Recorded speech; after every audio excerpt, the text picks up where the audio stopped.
Hi, welcome to the Menopause Map Minute. I'm your guide, Cynthia Penner, Menopause Health Coach and author of the Menopause Map book series.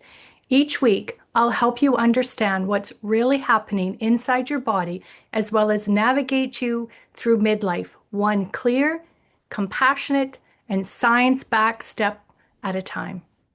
Think of this as your roadmap through the hormonal twists and turns of perimenopause, menopause, and beyond.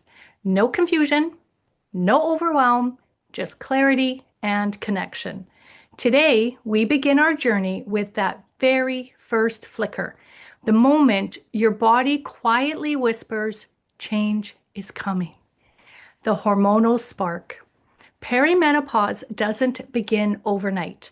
It begins when your ovaries start to lose their predictable rhythm of hormone production, particularly estrogen and progesterone. These hormones don't vanish suddenly. They fluctuate dramatically for several years before they finally settle down after menopause. What's really happening is that your communication line between your brain and ovaries, called the hypothalamic pituitary ovarian axis, start to misfire. Your hypothalamus acts like a thermostat, monitoring hormone levels and signaling the pituitary gland to release FSH, follicle stimulating hormone, which tells the ovaries it's time to mature an egg. But as ovarian follicles age, they become less responsive.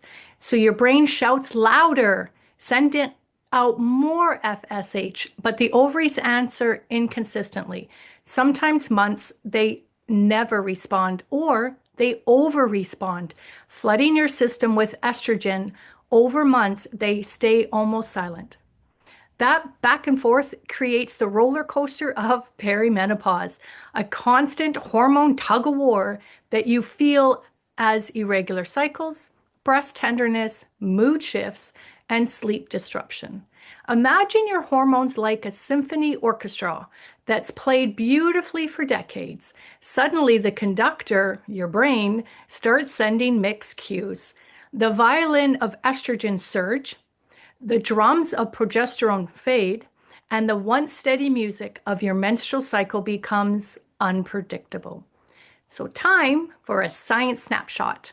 This early stage of perimenopause is called the early transition phase. Lab results often show elevated FSH, normal or fluctuating estrogen, and low or inconsistent progesterone due to irregular ovulation. These changes can last 2 to 5 years before your final period, and symptoms tend to ebb and flow in sync with hormonal surges rather than total decline. So the body's early clues. One of the first signs is that your cycle starts to change, shorter, longer, or suddenly skipped. But the deeper story is that estrogen, your multitasking hormone, affects over 400 processes in your body. When estrogen swings, so do your systems. Your brain chemistry shifts, serotonin and dopamine drop, making you more sensitive to stress. Your body temperature regulation goes haywire, creating those sudden flashes of heat, and your metabolism begins to slow because estrogen also helps your cells use glucose efficiently for energy. These chemical ripples explain why 1 month you might feel emotionally stable and full of energy, and the next tearful or drained. Think of perimenopause like the first flicker of a campfire. The flame isn't roaring yet, but it's changing the air around it. You can feel the warmth, the subtle change, the anticipation. Your inner climate is adjusting, preparing for a new rhythm. Every woman's first flicker looks different, shaped by genetics, stress levels, diet, and lifestyle. That's why your experience might look nothing like your sister's or your best friend's, even if you're the same age. Perimenopause isn't your body breaking down, it's your body recalibrating to a new hormonal baseline. And time for another science snapshot. Estrogen receptors are located in the brain, bones, heart, skin, bladder, and gut, which is why fluctuations affect everything from temperature and sleep to mood and digestion. The body is trying to maintain equilibrium despite inconsistent hormonal signals. These fluctuations are neuroendocrine adaptations, not malfunctions. Your system is literally learning how to rebalance without constant ovarian cues. So let's wrap up.